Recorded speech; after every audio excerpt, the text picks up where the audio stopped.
नमस्कार, मी संजय आवटे. कारण राजकारण या विशेष कार्यक्रमात तुमचं पुन्हा एकदा स्वागत. लोकसभा निवडणूक झाली, आता विधानसभा निवडणूक साधारणपणे ऑक्टोबरात होईल अशी अपेक्षा आहे. नोव्हेंबरमध्ये नवीन विधानसभा अस्तित्वात येईल. दरम्यानच्या काळामध्ये विधानसभा येईलच, पण दरम्यानच्या कालावधीमध्ये विधान परिषद निवडणूक ही फार महत्त्वाची निवडणूक असणार आहे. खरं म्हणजे पदवीधर मतदारसंघ आणि शिक्षक मतदारसंघ याच्यातले 4 आमदार जाहीर झालेले आहेत आणि त्यामध्ये अर्थातच तशा अर्थानं महाविकास आघाडीनं अधिक चांगली कामगिरी केलेली आहे. आत्ता ज्या विधान परिषदेच्या 11 जागा आहेत त्या 11 जागांमध्ये काय होणार असा प्रश्न आहे. हे ज्या 11 जागा आहेत ती 11 जागांसाठी 12 जुलैला निवडणूक होणार आहे आणि याच्यामध्ये काय घडेल असा सगळा प्रश्न आहे. 2 वर्षांपूर्वी विधान परिषद निवडणुकीमध्येच राज्यात सत्तांतर झालं. आपल्या लक्षात आलं असेल की मागच्या वेळी 2 वर्षांपूर्वी जेव्हा विधान परिषद निवडणूक होती आणि राज्यसभा निवडणूक होती तेव्हा त्याच निवडणुकीमध्ये अंदाज आला कोणाची मतं फुटत आहेत. अंदाज आला की सरकार धोक्यात आहे. किंबहुना मी हे मुद्दाम सांगू इच्छितो, 2 वर्षांपूर्वी जेव्हा विधान परिषद निवडणूक झाली आणि विधान परिषद निवडणुकीमध्ये ज्या प्रकारे महाविकास आघाडीला फटका बसला, ज्या प्रकारे काँग्रेसला फटका बसला, त्यानंतर मी हे लिहिलं होतं, जाहीरपणे म्हटलं होतं की आता सरकार धोक्यात आहे आणि सरकार पडू शकतं. आणि त्यानंतर महाविकास आघाडी सरकार कोसळलं, कारण महाविकास आघाडी सरकार हे अल्पमतात आहे याचा अंदाज त्यामुळे आलेला होता. महाविकास आघाडीच्या सोबत असणारे आमदार प्रत्यक्ष विधान परिषद निवडणुकीमध्ये मात्र अन्यत्र गेले होते आणि त्याच्यामुळे एकूणच महाविकास आघाडी धोक्यात आहे अशी चाहूल तेव्हाच लागली होती. आता पुन्हा 2 वर्षानंतर ही निवडणूक होते आहे विधान परिषदेची. या निवडणुकीमध्ये काय घडेल हा सगळ्यात महत्त्वाचा मुद्दा आहे. प्रतिष्ठापणाला लागलेली आहे दोघांचीही, महाविकास आघाडीची आणि अर्थातच महायुतीची. काय होईल, कशा प्रकारे निकाल असेल हा मुद्दा चर्चेचा आहे. आता बघा, साधारणपणे मी म्हटल्याप्रमाणे 11 जागा आहेत आणि खरं म्हणजे जर 11च उमेदवार उभे राहिले तर ही निवडणूक बिनविरोध झाली असती आणि अपेक्षा अशीच होती की साधारणपणे 11 उमेदवार उभे राहतील आणि 11च्या 11 निवडून येतील, म्हणजे बिनविरोध निवडून येतील, निवडणूक होणारच नाही अशी चर्चा होती. असंच घडेल असं वाटत होतं. प्रत्यक्षात मात्र आता रिंगणामध्ये 12 उमेदवार आहेत आणि जागा आहेत 11. याचा अर्थ स्पष्ट आहे की निवडणूक होणार आणि निवडणूक होणार याचा अर्थ स्पष्ट आहे की एक उमेदवार पडणार. हा पडणारा 12वा उमेदवार कुठला हा सगळ्यात महत्त्वाचा आणि मोठा प्रश्न आहे. आता मजा बघा, कुठले कुठले उमेदवार रिंगणामध्ये आहेत हे आपण बघितलं पाहिजे. भाजपकडे सर्वाधिक आमदार आहेत आणि भाजपनं 5 उमेदवार रिंगणामध्ये उतरवलेले आहेत. त्यामध्ये पंकजा मुंडे आहेत, डॉक्टर परिणय फुके आहेत, योगेश टिळेकर आणि अमित गोरखे हे पुण्याचे आहेत आणि सदाभाऊ खोत असे 5 जण विधान परिषदेसाठी भाजपकडून आता निवडणुकीच्या रिंगणामध्ये आहेत. शिवसेनेच्या शिंदे सेनेनं, एकनाथ शिंदे गटानं दोघांना उमेदवारी दिलेली आहे, भावना गवळी आणि कृपाल तुमाने. याचा अर्थ असा आहे की शिंदे गटाला या दोघांना खासदार न झाल्याचा, हे दोघे खासदार न झाल्याचा एक काहीतरी हे होता आणि त्यामुळे त्यांना किमान विधान परिषदेमध्ये नेऊन आमदार करावं असा हा प्रयत्न दिसतोय. त्यामुळे एकनाथ शिंदेचे हे 2 उमेदवार रिंगणामध्ये आहेत. अजित पवारांनी राजेश विटेकर आणि शिवाजीराव कर्जे या दोघांना उमेदवारी दिलेली आहे. त्यांचे 2 उमेदवार रिंगणामध्ये आहेत. आता गंमत झाली अशी की महाविकास आघाडीमध्ये 3 जण रिंगणामध्ये आहेत. काँग्रेसनं सांगितलेलंच आहे की प्रज्ञा राजीव सातव या आमच्या उमेदवार असतील, डॉक्टर प्रज्ञा या काँग्रेसच्या उमेदवार असतील आणि काँग्रेसचे एकूण संख्याबळ पाहता काँग्रेसचा एक उमेदवार व्यवस्थितपणे निवडून येईल याच्यामध्ये काही शंकाच नाही. अपेक्षा अशी होती की आता राहिलेल्या याच्यावर महाविकास आघाडी एक उमेदवार देईल, म्हणजे 2 उमेदवार एकूण महाविकास आघाडी देईल अशी अपेक्षा होती. प्रत्यक्षात मात्र महाविकास आघाडीनं त्या अर्थानं 3 उमेदवार दिलेले आहेत.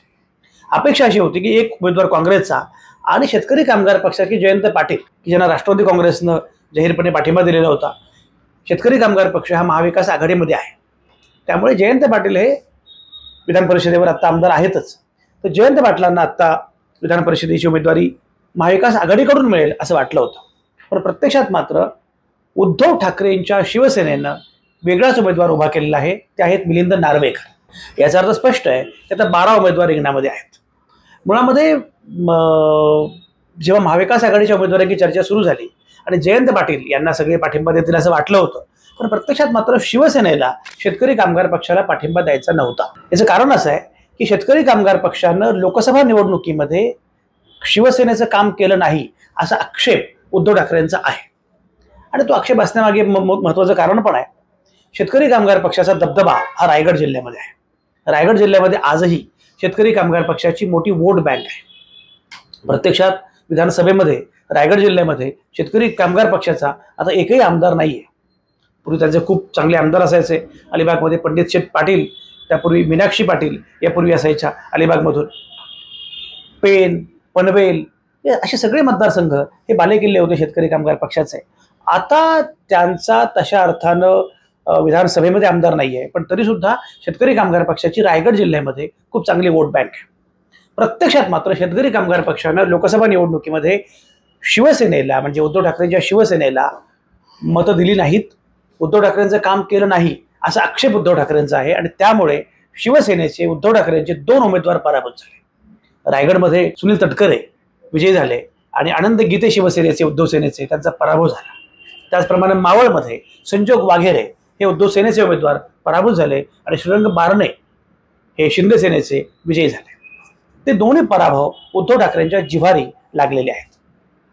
त्यामुळे काही झालं तर जयंत पाटलांना पाठिंबा द्यायचा नाही अशी बहुधा शिवसेनेनं उद्धव सेनेनं तयारी केलेली दिसते. म्हणून मिलिंद नार्वेकर आता या रिंगणामध्ये उभे राहिलेले आहेत. आता गंमत अशी आहे की आता 12 उमेदवार आहेत आणि जागा 11 आहेत. त्यामुळे 12वा उमेदवार कोण हा सगळ्यात महत्वाचा मुद्दा आहे. म्हणजे 11 जागा आणि 12 उमेदवार बहुत बेइंसाफी है ये दिशाव. हा दिशाव कोणाचा होणार 12वा हा महत्वाचा मुद्दा आहे. एक लक्षात घ्या, मुळात लोकसभेची निवडणूक वेगळी, विधानसभेची निवडणूक वेगळी, त्यामध्ये प्रत्यक्ष मतदान केलं जातं. विधान परिषदेच्या निवडणुकीमध्ये मात्र चित्र वेगळं असतं. आता ही जी विधान परिषद निवडणूक आहे, या विधान परिषद निवडणुकीमध्ये विधानसभेचे आमदार उमेदवार निवडून देणार आहेत. त्यामुळे विधानसभेच्या बलाबलावर ही निवडणूक अवलंबून आहे. विधानसभेमध्ये आत्ता जे बलाबल आहे त्यावर विधान परिषदेमध्ये कोणाला किती जागा मिळणार हे अवलंबून आहे. एक मजा बघा, यातली मॅजिक फिगर कशी असते. विधानसभेतल्या एकूण आमदारांची संख्या भागिले एकूण रिक्त जागांची संख्या अधिक 1 असा हा कोटा ठरतो. म्हणजे उदाहरणार्थ साधी गोष्ट अशी आहे की विधानसभेच्या एकूण जागा आहेत 274, रिक्त जागा 11 अधिक 1 म्हणजे 12. 274ला 12 भागलं तर 22.83 असं उत्तर येतं. याचा अर्थ असा की 23 मतं ज्याला मिळतील तो आमदार होईल, तो विधान परिषदेमध्ये निवडून येईल असं एकूण आहे. आता संख्याबळ काय महायुतीचं? संख्याबळ असं आहे की महायुतीमध्ये भाजप हा सगळ्यात मोठा पक्ष आहे आणि भाजपकडे 103 आमदार आहेत. त्याशिवाय अपक्ष आणि मित्र पक्ष मिळून 8 आमदार आहेत. म्हणजे 111 आमदार हे भाजपचे आत्ता आहेत. भाजपनं उमेदवारी दिलेली आहे 5 जणांना. साधारणपणे 23 गुणिले 5 असं आपण म्हटलं साधारणपणे 114-115 असे होतात आणि त्यांच्याकडे आमदार आहेत 111. तर 2-3 जागांची गरज भाजपला पडेल, पण कदाचित भाजपला ती निवडणूक जिंकणं कदाचित शक्य होईल. शिवसेनेच्या एकनाथ शिंदेकडे एकूण आमदार आहेत 38, त्यांना 7 अपक्ष आणि बच्चू कडूंच्या प्रहार पक्षाचा 2 असा पाठिंबा आहे. म्हणजे 9 जणांचा पाठिंबा आहे. म्हणजे याचा अर्थ शिवसेनेकडे शिंदे सेनेकडे 47 आमदार आहेत. आता या संख्याबळाच्या जोरावर 23 गुणिले 2 46 शिंदे सेनेचे 2 आमदार सहजपणे निवडून येतील आणि जर ते निवडून आले नाहीत तर शिंदे सेना धोक्यात आहे. म्हणजे सरकारच धोक्यात आहे असं म्हणायला जागा आहे. कारण शिंदे सेनेकडे जागा आहेत 47, आमदार आहेत 47 आणि 2 जागांवर त्याचे उमेदवार उभे आहेत. म्हणजे 23 2 46. आता काय होतं हे बघितलं पाहिजे. अजित पवारांकडे राष्ट्रवादी काँग्रेसकडे एकूण आमदार आहेत 39, पण त्यांचे उमेदवार 2 रिंगणामध्ये उभे आहेत.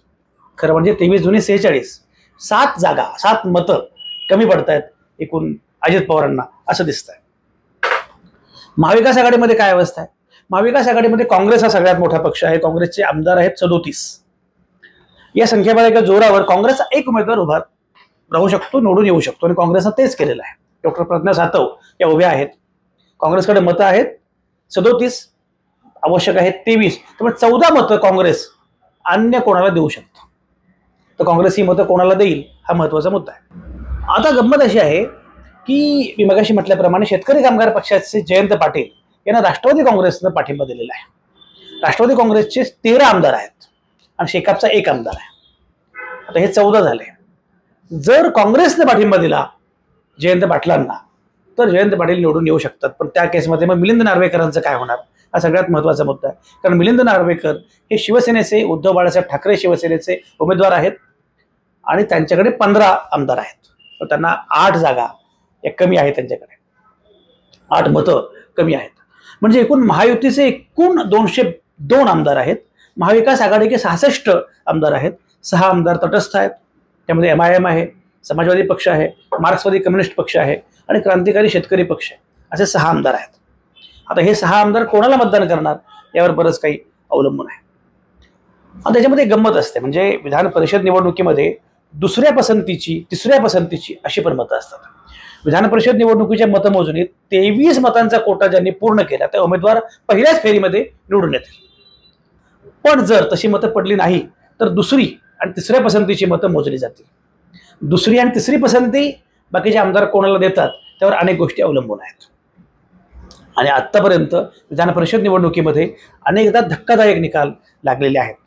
अशा वेळी आता काय होईल हा सगळ्यात महत्त्वाचा प्रश्न आहे. पण एक नक्कीच आहे की निवडणुकीमध्ये 12वा उमेदवार पडणार आहे. आता कोण कोण अडचणीमध्ये आहे खरं म्हणजे असा विचार केला तर भाजपला त्याने जे 5 उमेदवार उभे केलेले आहेत, जागांचा विचार केला तर भाजपला किमान 2-3 जागा कमी पडतात. अजित पवारांना 7 जागा कमी पडतायत. उद्धव ठाकरेंना तर बऱ्याच जागा कमी पडतायत. अशा सगळ्या याच्यामध्ये जवळपास 8 जागा उद्धव ठाकरेंना कमी पडतात.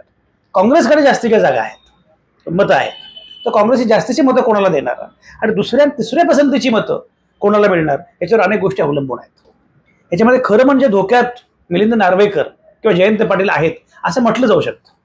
पण जयंत पाटील हे काही कच्च्या गुरुचे चेले नाही. पण तरीही जयंत पाटील प्रत्येक विधान परिषद निवडणूक जिंकतात. त्यामुळे विधान परिषद निवडणूक कशी जिंकायची याची आपली एक व्यूहरचना जयंत पाटलांनी तयार केलेली आहे. जयंत पाटलांनी आतापर्यंत विधान परिषद निवडणुकीमध्ये कधीही पराभव त्यांचा झाला नाही, अगदी कमी आमदार असून सुद्धा. आणि जयंत पाटलांनी विधानसभा निवडणूक कधी लढवली पण नाहीये. तर विधान परिषदेवर ते दरवेळी जातात. आता यावेळी मात्र त्यांची अडचण आहे, कारण त्यांच्याकडे तर मतं, त्यांच्याकडे एकच आमदार आहे. त्यांना पाठिंबा दिलेला आहे राष्ट्रवादी काँग्रेसनं, पण तो पुरेसा नाहीये. पण आता दुसऱ्या पसंतीची, तिसऱ्या पसंतीची मतं आणि त्याशिवाय बाकीची काही मतं असं करून काँग्रेसला किंवा बाकीच्या घटक पक्षांना, मित्र पक्षांना सोबत घेऊन जयंत पाटील ही निवडणूक जिंकू शकतील असं अनेकांना वाटतं. आता मिलिंद नार्वेकर खरं म्हणजे अडचणीत आहेत. मिलिंद नार्वेकर हे ज्या शिवसेनेचे आहेत, उद्धव बाळासाहेब ठाकरे शिवसेनेचे आहेत, त्या शिवसेनेकडे 15च फक्त खरं म्हणजे आमदार आहेत. त्यामुळे त्यांना 8 जागा कमी पडत आहेत. आता या 8 जागांचं करायचं काय असं म्हटलं जातं की मिलिंद नार्वेकर यांचे सर्व पक्षांमध्ये मित्र आहेत, सर्व पक्षीय मित्र त्यांचे आहेत.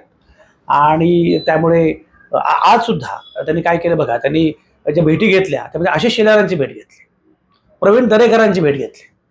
तर अशा पद्धतीनं त्यांचे सगळ्या पक्षांमध्ये मित्र आहेत असं म्हटलं जातं. आणि मिलिंद नार्वेकर सगळ्या पक्षांशी संपर्क करून बरोबर आपली सीट काढतील, ती निवडून येतील असं म्हटलं जात आहे.